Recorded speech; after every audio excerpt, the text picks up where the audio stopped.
Hello বন্ধুরা, আজ একটু ব্যতিক্রম। রান্নাঘরে একটু বেশি কাজ।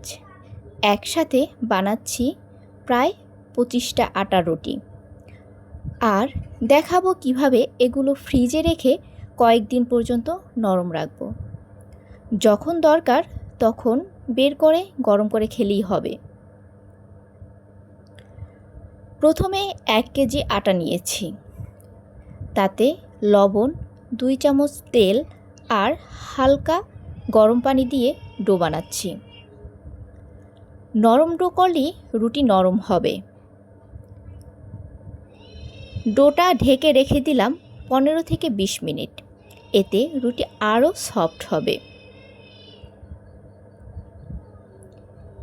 এক এক করে রুটি বেলে সেঁকে নিচ্ছি। চাইলে হালকা হাফ সেঁকে রাখতে পারো, একেবারে ফুলিয়ে না। এতে সংরক্ষণ করা আরও সহজ হয়। রুটি গরম থাকা অবস্থায় কখনোই সংরক্ষণ করো না, ঠান্ডা হতে দাও, না হলে ভেতরে ভাপ জমে যাবে। 2-3টা করে রুটি একসাথে রাখো।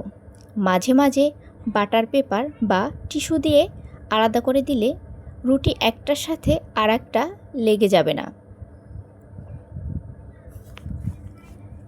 এবার এগুলো রাখছি জিপলক ব্যাগে। চাইলে এয়ারটাইট কন্টেনারও ব্যবহার করতে পারো। এভাবে রেখে দিলে 3-4 দিন ফ্রিজে আর 1 মাস পর্যন্ত ডিপ ফ্রিজে সংরক্ষণ করা যাবে।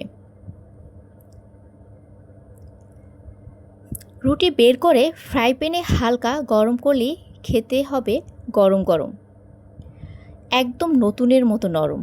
চাইলেই হালকা পানি ছিটিয়ে নিতে পারো রুটিতে, আরও সফট হয়।